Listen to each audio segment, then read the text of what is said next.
Okay. All right.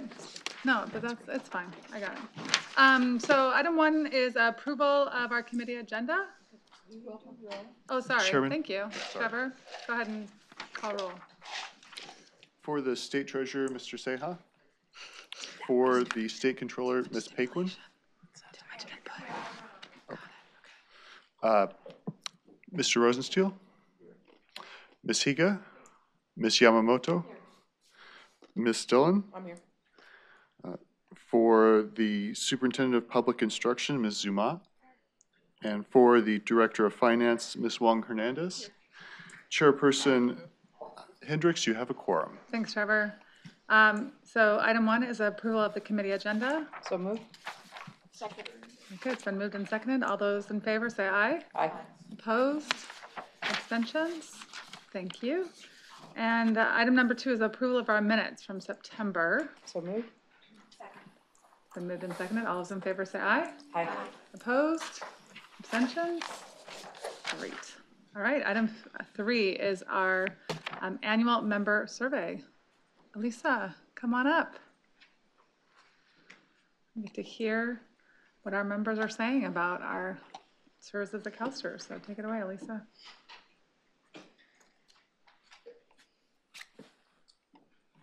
This is a great picture. Oh, that's a good picture. I didn't see that. Hello. Hi. One we of our good? millennials that knows about our retirement. I'm sorry. One of our millennials that knows about our retirement benefit. He's happy. Fair enough. Well, good afternoon, and thank you for having me here again to share with you the results from our annual member survey. As I think all of you know at this point, we conduct this survey in partnership with Thomas Ferris. Michael Whitehead is the CalSTRS project lead. The project has really grown over time, and the entire research team, I think, through reviewing things or one contribution or another, everybody's kind of pitching in, so it's really a team effort. And Lisa Williams has created the presentation that you're going to see. So appreciation to everyone who's contributed. The goal of this particular research project is really focused on understanding the experience of our members. And we do a lot of things in the project. We track performance indicators. Over the past couple of years, we've really been trying to study and understand retirement preparedness and how that functions for our particular members. We look at interactions and just a number of things. So there's sections of the presentation, and we'll kind of step through all of it as we go. I think that there was a question recently about how we conduct our surveys, so I wanted to talk a little bit about the methodology. This particular survey, we surveyed approximately 35,000 of our members, and we surveyed with a stratified sample. We do that stratification based on age because we know the age relates to a lot of things about the way our members experience CalSTRS. We heard back from almost 1,500 respondents. That creates approximately a 4% response rate, and that produces a margin of error of plus or minus 2.5% at the 95% confidence interval. So in terms of our robustness of the data and the results, we can have fairly high confidence that the data that we're looking at is very representative. All right. So just to get started, I'm going to probably talk about maybe more numbers than you want to hear about right after this point in the afternoon. So I've put 2 key points out. The first of which is really about the stability of our numbers. And when we're tracking performance, ideally we're performing well, and that performance is very much sustained. We see that in our key performance indicators of overall satisfaction and engagement both, and a number of the other things we measure as well. The second bullet talks about a finding this year, a new question that we asked in our research on retirement preparedness, and we actually asked members, can you tell us how knowledgeable you feel about your CalSTRS benefit? And the answers were somewhat surprising. I have the detailed data near the end of the presentation, but the data revealed there's an opportunity really at this most straightforward level for our members to understand their CalSTRS benefit a little bit better. And we'll talk about that as we go on. Okay, so the first specific finding, we're looking at overall member satisfaction, and we ask our members, how satisfied do you feel with CalSTRS overall? Just to orient to the numbers, you're going to see a lot of percentages. In general, we have a 7-point scale. Some of them are a little bit different. And the percentage you see reflects kind of top 2 box score. So that percent on this particular question indicates 65% of our members say that they're either satisfied or completely satisfied with CalSTRS overall. And just to let you know about the distribution of those scores, very, very small numbers are in the dissatisfied end. If people aren't satisfied or completely satisfied, they tend to be neutral. And we'll talk about that a bit more as well. I mentioned that we look at these key performance indicators. We look at the trend on overall member satisfaction, very stable year over. And we also look at the data broken out by age decile. This relates to the reason why we collect our sample based on ages. So what you see across the bottom of the chart, right, 10-year increments as people step through their career progression. I'm sorry? That's not a shocking chart. No, no. People who have a pension are pretty happy. Exactly. That's exactly the point. Right, As Karen? people get closer to retirement and they actually enter retirement, right, they're receiving our products and services, and they're really, now they really do understand about their CalSTRS benefit, right, as they enter into retirement. Newly retired, that group is the few years just around when people first retire, and then those enjoying retirement are those who are past that initial period. Karen? I was just going to ask that. So the newly retired is just a few years, less than 5, would you say? 5 And or then- fewer. And then enjoying retirement? I believe it's 6 or more, but Michael's in the audience for that detail. So that would be me. Okay. Yeah, he says We can that's do an correct. anecdotal, Okay. survey. All right, thank you. Okay. Go ahead. All right.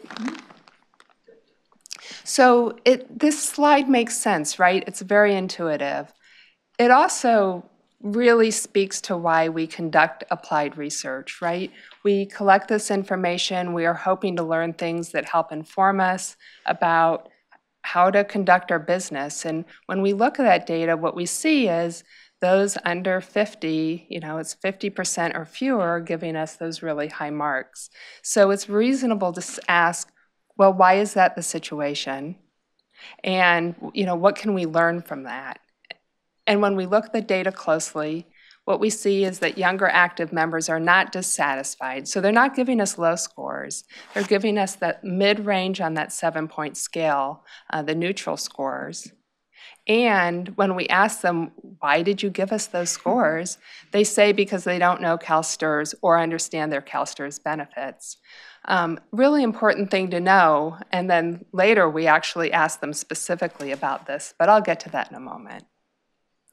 We have a couple of quotes, one from each age decile, and I just thought it would be useful to see exactly what members are commenting. So we ask them, how satisfied are you overall? They give a particular score, and then the survey asks them, why did you give that score? And this is what people said. A 20 to 29-year-old said, I'm a new teacher, so I am still not clear on what role CalSTRS plays in my I experience. thought it would say, what's CalSTRS?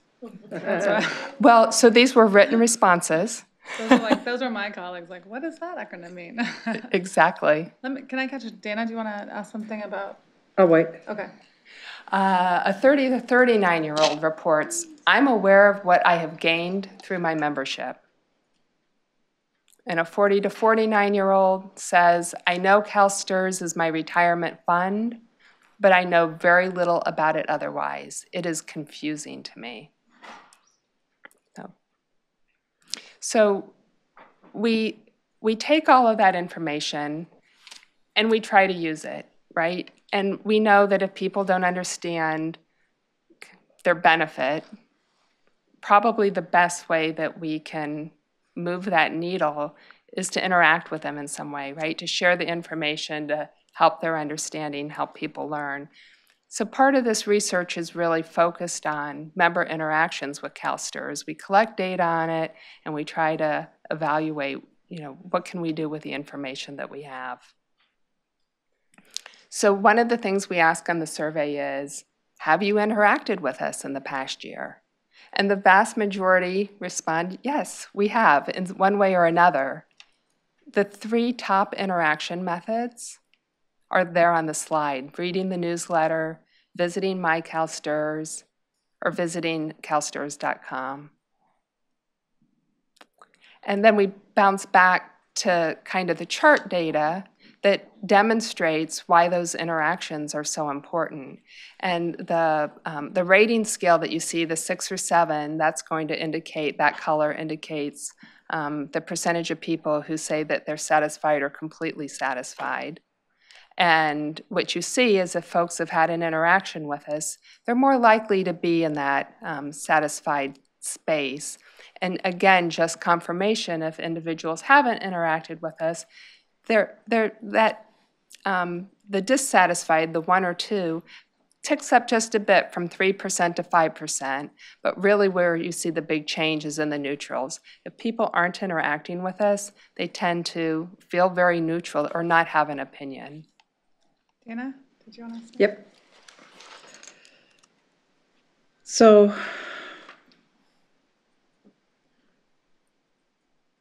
and you might have this later on in the report, Lisa. So, are we capturing, and I probably ask this every time, are we capturing email addresses or snail mail addresses to ask if they want follow-up when they're telling us that they don't know much about it? Or do we give them an opportunity to opt in for something like that? It's a good question, and I think we've done it different ways over the years, and I'll answer to the best of my memory how we did it this year, and Michael can correct me if I'm wrong. I believe at the beginning of the survey, what we tell people is that due to the anonymous nature of the survey, that we can't respond to them individually, and we give contact information of, if you would If like you want to know more. yes, please, That makes please sense. contact us. That makes sense. Okay? Well, but if they opt into it, that we want the survey to be anonymous, Yes. but is there a way to have a link? I'm trying to think this through as I'm speaking. Is there a way to have a link that, like, if they checked it, then information goes somewhere else internally, so that the research department that is needs to have the anonymity of the member to do the survey, that gets to be protected, but it can go to somewhere else if they want more information, to kind of split that, put a Chinese wall between it, or whatever the term is for. It's a clever and good idea, and I've taken note of it. Kind of a, would you like to opt in for more information, or for kind of a push, which we could investigate that, and I can get you the answer. Thanks. Certainly. That allows us to capture their email, it allows us to, well, we already have their email, because you've already emailed the survey to them, right? Like, would you like to opt in to have your identity revealed, and then we would push information to you? Yeah, we probably have to have some sort of clarifying on that. But if we're emailing it, we already have their email address. Yes, we do. We have the email. So we don't need to contact capture it, them. because we already have But that. the issue is for them to actually seek more information. Yeah, Like, that's the exactly, point, to be- exactly. So that makes sense to me, though. Because if I'm dissatisfied, I want a way to be able to go, well, hey, CalSTRS, can you give me more information so I'm more satisfied? Yeah. Is there Yep. There's somebody in the back? We do provide links at the end of the survey, Okay, and if people, and every year there are members that put information in their comments, And we forward those to the contact center to reach out. Okay, so there is already a way for them to voluntarily get more information.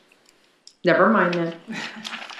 Thank you. I want to say in the past, we've given people the opportunity to actually say right there in the survey, please contact me.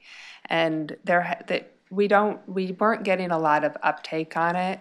And we had concern because just due to the nature of the lag between collecting data and getting it analyzed and getting everything connected, that if somebody had a true problem Right. and they thought that we were going to respond immediately based on them, that it was That makes better sense, for them to have the phone number or an email so that they, in a more extreme situation, as opposed to the individuals who are just in the position where they would, hey, glad to hear from you, I'd like to hear more. So just trying to keep all of that balanced. Super, thank you. All right, so we've gone through some data and kind of the big picture is people need to know more. The next section of the presentation focuses on some of the products and services that are currently being delivered. The first several of them are specifically focused at our younger members. And this slide shows 3 different kind of pieces of information. The New Educator Day is something that was started, I believe, year before last to give new educators an opportunity for face-to-face orientation about CalSTRS. It was so popular that those offerings were expanded this year, so a very successful effort. My Retirement System is a workshop that's particularly focuses on our younger members, and CalSTRS and You is a group session focused towards our younger members. We have a welcome video. I'm guessing all of you have seen it. I think it's wonderful. I think Jack mentioned that we've got another project, I'll talk about it a bit at the end, that's involved focus groups. And this video hits on almost every element that the young people in the focus groups were asking for. Make it easy, make it simple, make it short. I just want to understand. So I thought the video really hit a lot of those asks. We also have products. The Welcome to CalSTRS is a brochure that's mailed out once a year to new members. Your retirement plan, I'm guessing that you've seen that too. To me, I think about it as a map, what to do when, very instructive, very simple and to the point. Again, very in line with what people are telling us that they would like. And then the Early Career Member Kit. Wanted to include products that expand beyond just the new and younger members. Of course, we have the mid-career and the nearing retirement member kits, the My Next Steps, and our newsletters. So we have quite a few products and services aimed at our efforts really to engage with our members. Which brings us to member engagement. As you all probably recall, member engagement is measured. We pay particular attention to it. We feel like it's a higher standard than satisfaction alone. It includes not only the satisfaction piece of what's your irrational assessment of our products and services, but also what's your emotional attachment to us as an organization. And I think it nicely dovetails with all of the behavioral economics research that says people really make a lot of decisions in their life when they don't have every fact. They make their decisions based largely on emotions. So I think that it's a nice performance indicator to be tracking and looking at. 55% of our membership falls into the engaged category, while only 2% fall into that disengaged category. And this measure has remained stable since we started measuring it. Break it out by life stage to get that more detailed look. Again, the similar pattern with an opportunity in the younger age groups to increase engagement. And this nicely aligns with what we know about preparing for retirement. Start early. It's such a better time, and it's very much not just for our members, but really for everyone preparing for retirement. For various reasons, people often don't start early. So it's very nice that we have the data and we have the programs aligned to really address this phenomena. The engagement score is comprised of 15 different attributes. And on this slide, I've got the 3 top attributes, the ones that the biggest percentage of our members express agreement with. CalSTRS is an organization I can trust. CalSTRS shows me respect, and CalSTRS cares about members like me. And the lowest scoring attributes, CalSTRS operates with transparency. My CalSTRS benefit is better than retirement packages offered. CalSTRS continues to come up with new ways to serve me, new ways to better serve me. And I think as we look at these, I think it's reasonable that we all want high scores on everything. I look not only at the top 2 box scores, but at the full distribution of scores. And remember how I showed you in the one slide, the bottom 2 being like 3% or 5%? Across all the attributes, the bottom scores are consistently very, very low. So in these particular categories, you see the scores bump up in the neutral range. And finally, to the last section of the presentation, we've been doing a lot of exploratory research on retirement preparedness. We feel like this is so consistent with our mission of securing our members' financial future, that being prepared to retirement is really a hallmark of that. In doing our research, what we've tried to do is to identify measures that assess where our members are really along that continuum of being prepared for retirement.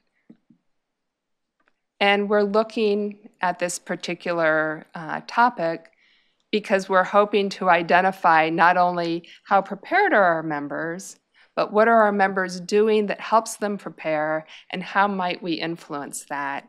And again, as a piece of applied research, I think it really brings together a lot of elements in terms of thinking about what we read in the research, that people are inspired by hearing other individual stories, right?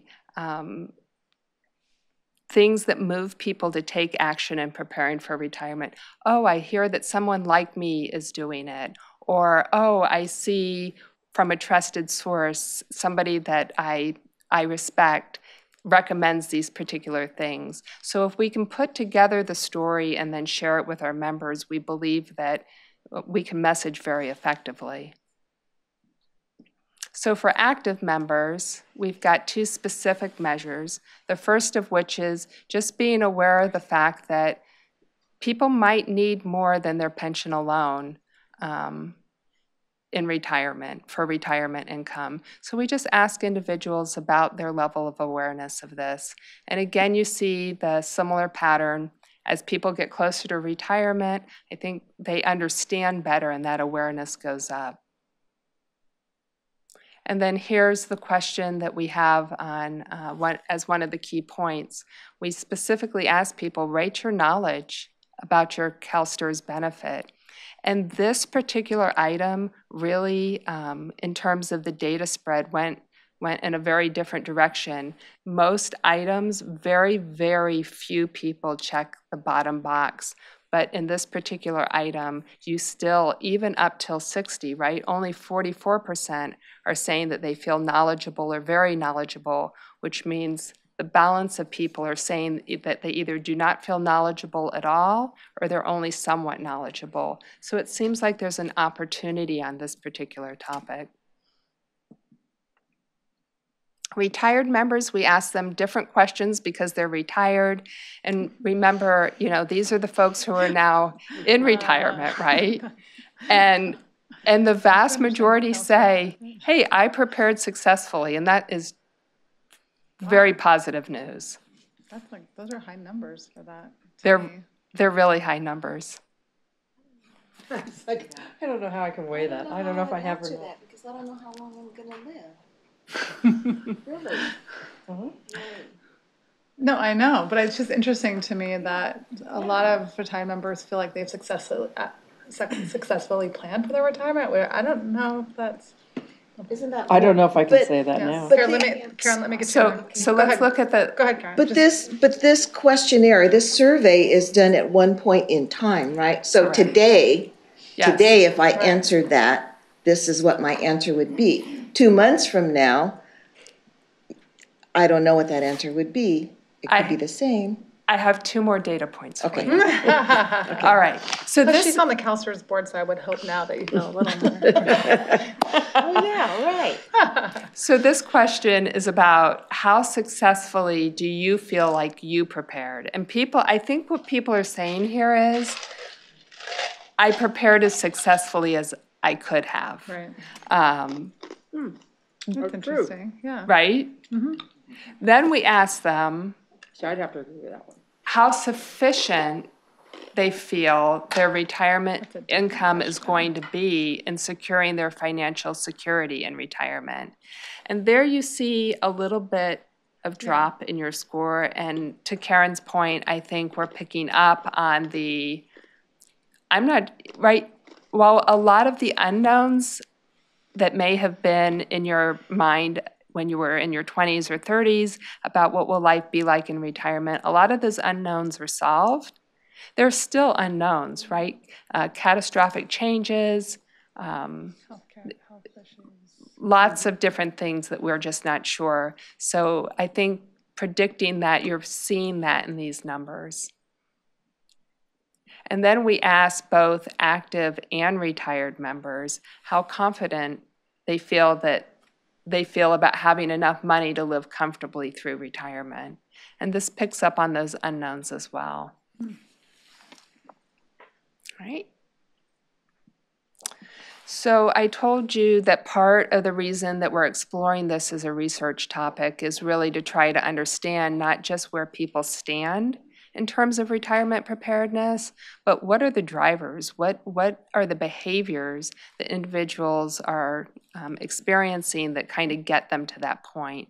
So we had enough time and data and a lot of statistical analysis. And what we see is those proactive behaviors, paying off your house, investing in a supplemental retirement savings account, that those behaviors have a positive relationship with people's report of how prepared they feel for retirement. So the more that people did these things and had them as important part of their planning, the more likely they're to report feeling prepared for retirement. And then on the reactive side, we see a negative relationship. If people have had to reduce their living expenses or feel like they have to be working in retirement, that they're reporting that they feel less prepared. And that's it's kind of common sense, but it's nice to see it reflected in the data, and then we can move forward with using that information. Last little point, we've been tracking engagement and working with this as a concept with our members for probably 7 years now. And we are constantly checking, are we on the right track, right? Is engagement important? Is it the right thing to be pushing? It seems right. We've got a lot of indications that it is. We also know that engagement, right, we look at the relationship of engagement with age, which I showed you. It also positively relates to service credit and other things that obviously drive retirement preparedness. So, you know, there's always a bit of a question of, are we going after the right thing? And Michael did an analysis this year that held those variables constant. Age, service credit, I think he held gender constant, and looked and said, all those things being held constant, engagement still plays a a significant role, helps contribute to people's retirement preparedness. So we feel confident in our efforts in this regard. All right, just a quick summary. By and large, the performance indicators that we track are very stable. We continue our efforts around member interactions, and the majority of our members report feeling well prepared for retirement. I think I'm okay on time. I wanted to just mention that we have the 2 additional research projects underway. The one that involves member messaging, where we have conducted and completed our focus groups. That's going forward, and we'll be taking that information that was collected from a relatively small number of teachers and compiling it and then sending it back out to get input from a bigger group of teachers via surveys. So that is underway to really try to zero in on what is the most effective message, how do we best communicate and connect with our members so that we make all of those interactions so that we get as most out of them as we can. The second project that we have underway is the demographic study, and that involves looking at all of the variables that the literature says most likely relates to retirement preparedness, so gender and background and any number of variables. We don't have that data on all our members, so we're collecting it and we're in process with that. That survey has been developed and is under the review process. So hopefully next year we'll have some answers about that as well. Right? Karen? I just have 2 points. You just in relationship to the demographic study, is ethnicity part of that as well? Yes, it is. Okay. And then the other thing that kind of was curious to me was the amount of responses that you got, only 4%. Mm-hmm. And then of the 4%, then we're doing a whole lot of engagement and a lot of research and things like that. Is 4% a general amount, the general amount of responses? I couldn't figure it out. Is that enough? Is that enough for us to base our programs, our future endeavors? It's a very good question, and I think a lot has to do not just with the percent, but also the number and the representativeness. Right. So a couple answers, you asked a couple of questions. Is 4% typical? I think on average, electronic surveys, like if you just Google, what can I expect for a response rate? 5% on average. Our survey is especially now because everyone's afraid of spam, so that's how that's true. Our survey is detailed. So, right, you might get a 5%. In that 5%, when you Google that answer, you're going to get the 3-question survey, right, which all of those things kind of move along. Our teachers are really quite accommodating, I would say. They provide us very good information. The second question you asked was, is it enough? So that has to do a little bit with what I said at the beginning of the presentation. So 5% of 100 and 5 answers, no, definitely not enough, right? But 5% of 35,000, and not only do you have fairly large N there, right? You've got almost 1,500. It was 1,459, I think. In each of those subcategories, each of the age deciles, our goal is to have approximately 200. Statistics start becoming stable when you have about 30 people. It's just the way averages tend to work out. Okay. So we feel like things are very, very robust. The nice thing about the census research or the demographic research that's coming along is it's going to be a census. We're going to send it to 100% of the members that we have emails on file for. Okay. Good. Thank you. Thanks, Lisa. Matt? Thank you. Quick question. Correct me if I'm wrong. The 4% is generally pretty in line with previous response rates. Is that right?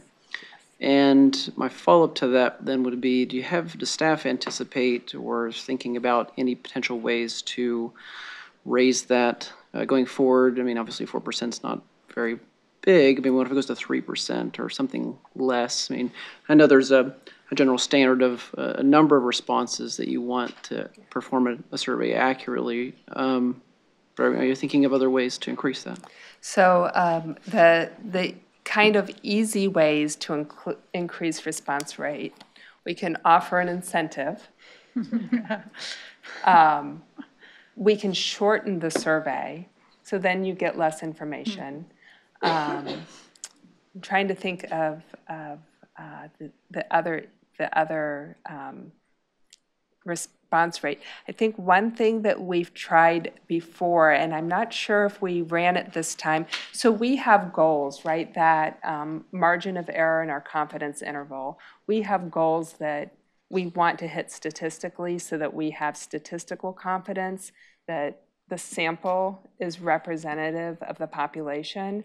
And then we have little things that we can do, like if one of the deciles is, if we're not getting enough in that particular pocket, we'll send an email that says, we're particularly interested, right? Your responses are so important. Please answer. You're representing, your fellow teachers. So we do things like that. It's very hard to get people to answer. So you're saying the particular pockets of different age groups or something to that extent that don't respond less. And I don't think that that's broken out in the presentation as far as how many of the 14, roughly 1,500, were a particular age range, I don't believe. I'm not sure that I brought it up with me. In fact, I don't think I did. I have a huge stack of reports back there. Okay. But I can tell you, we try for approximately 200 in each age decile, and we get there more or less with each. We're not winding up with pockets where there's 5, 10, 15, 20 to 29-year-olds and trying to. I mean, it's not representative of the entire group. Right. We're trying. We're definitely not doing that. Right. Okay. Just making sure, because I didn't remember seeing it in the report, so I just wanted to ask. Yes. So the response rates go from about 2.5% for the 20 to 39-year-olds up to 11 to 12% for our retired members. That sounds about right. Right. Okay. That's helpful. And Gives that some context. Paul and Karen, you historically- have a little more time on your hands. Not that much more. Historically, that has been the typical Too busy response. teaching. We tend to get a bigger response rate from retired folks and a smaller response rate from the younger folks. We oversample the younger folks, anticipating that we're going to hear from fewer of them, and we do the best we can. I believe at this point, we actually invite almost every 20 to 29-year-old that we have an email for, just to try get to enough hit our Instagram numbers. account Okay. for- And sorry if I could No, go ahead. have one more question. You're good. Are there any considerations for expanding beyond just emailing the survey? I know that tends to be the easiest way to interact, especially with Texting. that group of members. But I don't know if maybe mailing is out of date. But texting or I don't know, whatever would be advantageous. But just some thoughts for going forward. If this you come back next year and it's 3% or it's something else, then maybe that's more of where my question is heading. Is how do you address that in the future? We absolutely are tracking our response rate in terms of trying to be aware of whether or not we're wearing out our welcome. Right. And we try to moderate how much we survey people. I mean, it's really lovely to ask people questions and get the data and do the analysis. It's so useful. But we also understand that wearing out your welcome is we have to keep our relationship in order to keep the data stream coming. We have mailed the survey in the past, back when people mailed these things. And when we cut over, we actually spent a year and we did about a half mailed and a half emailed. And then we compared the responses to see if is there something about the people who will respond one way that makes them different than the people who would respond the other way. We found no statistical differences, and so we cut over for the electronic surveying, simply for using our resources as wisely as we could. And is there, I mean, can you, I don't know this, but can you like text SurveyMonkey or whatever it is that we, I mean, can. Like a link in a Because sometimes when text or I'm just like in a something? line somewhere, or, I've don't- got 10 minutes and I'm just, that's when I'm more apt to do stuff like that, because I'm just kind I of mean, I got enough waiting. texts last week about reminding me to go vote. Oh, So- right. So I figure if they're doing it, Yes. and, I don't know. So. I'm sure you guys are thinking about all So this we stuff. we could be texting. I would want to ask you, so how many questions would you answer while you're Right, in no, line? I know. It depends on how long the line is, right?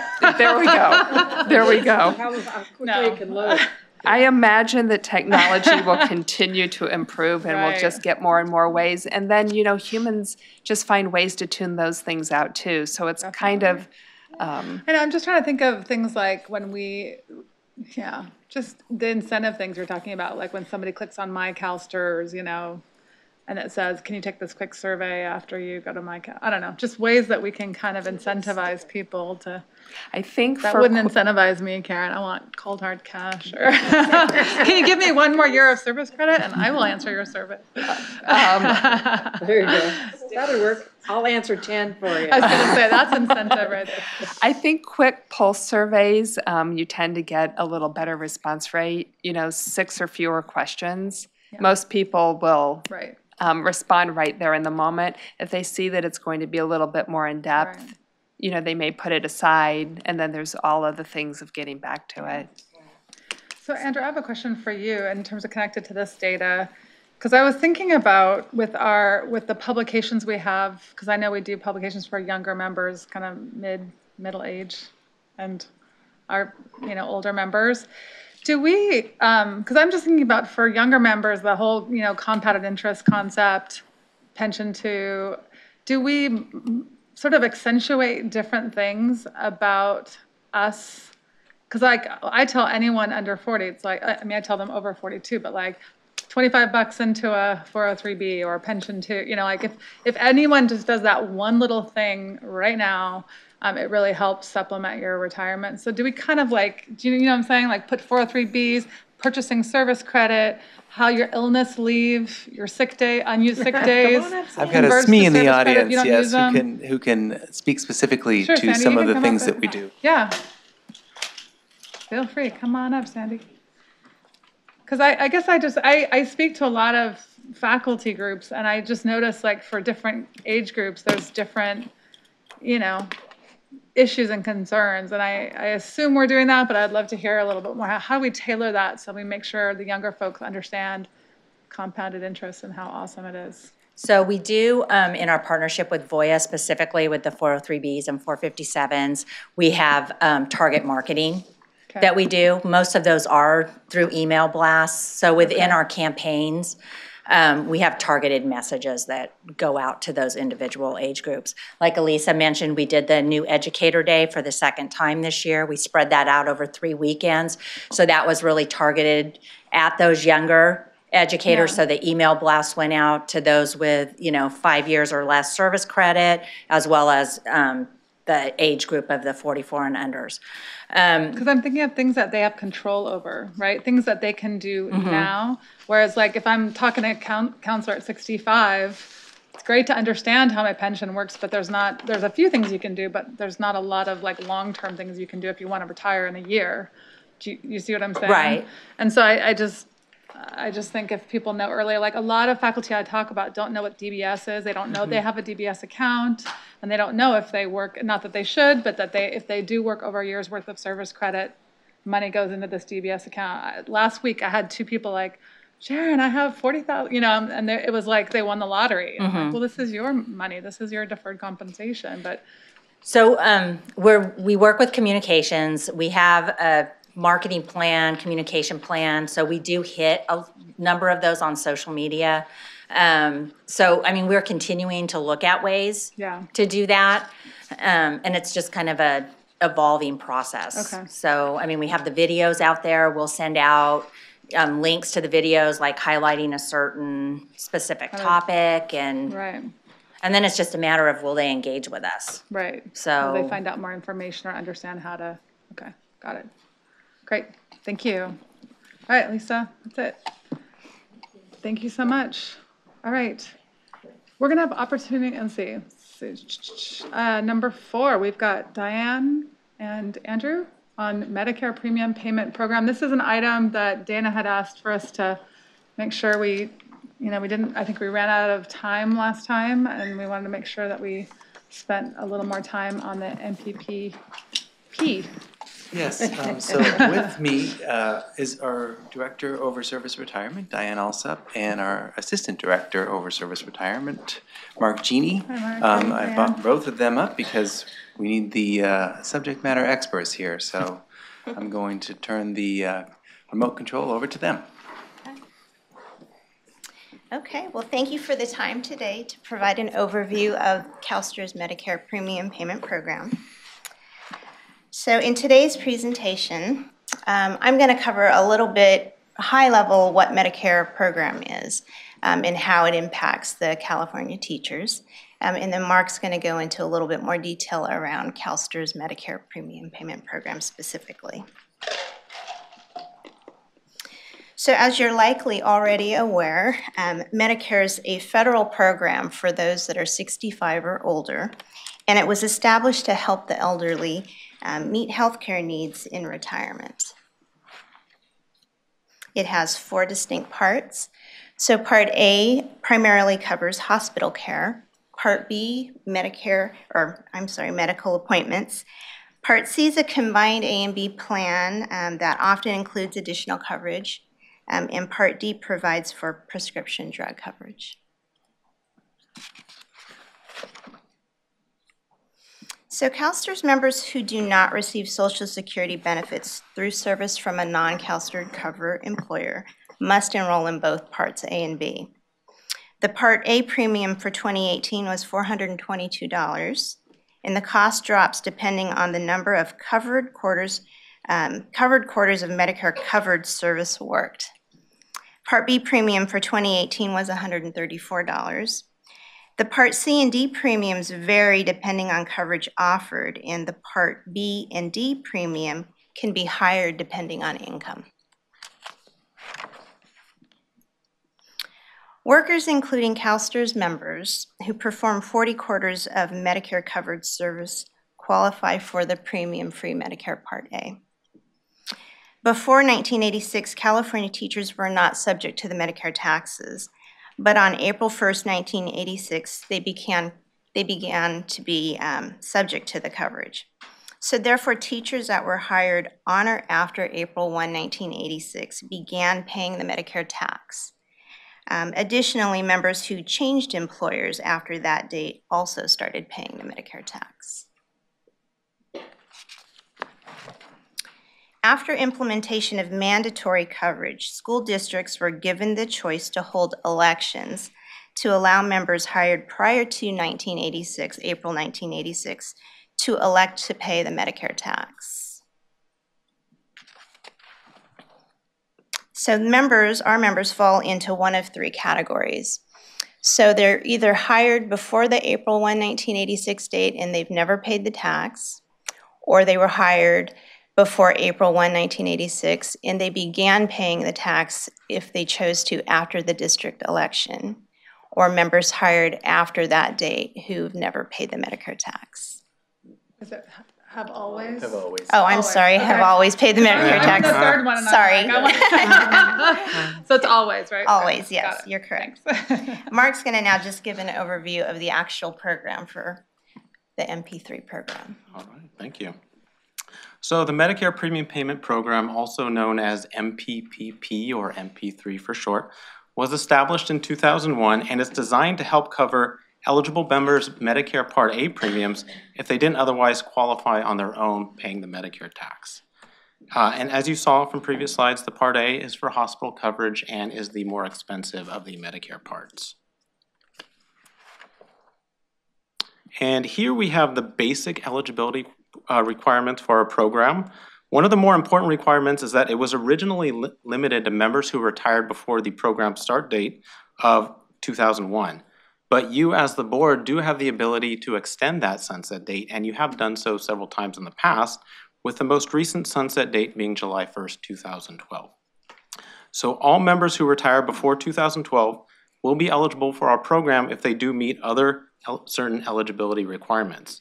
Now, if a member turns 65 and enrolls in Medicare after that date, they'll still be eligible as long as they retired before the sunset date of 2012. Now, these are more detailed eligibility requirements for members who retire between the program establishment date of 2001 and our sunset date of 2012. I'm not going to read all of these to you, there's a lot in here, but just know that these requirements were put in place to incentivize employers to hold Medicare division elections so that their employees would qualify for our program. They also incentivize members to try to qualify for Medicare in their own right by paying the Medicare tax, which is why there's a requirement for members who are under age 58 at the time of their employer's division election that they had to vote yes. Now, as you saw previously, somebody who pays Medicare tax for approximately 10 years will qualify for premium-free Part A on their own, and if they pay in for 7 years, they get a reduced Part A premium. So that's why the age 58 requirement's in there. So I'll pause for questions here if you guys have any specific questions about eligibility requirements. I honestly don't. So with the elections that happen when people, that's before my time, so was that a specific time frame when those elections happened? Yeah, they happened, around the late 80s, early 90s, the federal government said, employers can hold Medicare elections so that employees hired prior to 1986 could vote whether they wanted to start paying in the Medicare tax. So beginning late 80s through, today, employers could still hold Medicare division elections.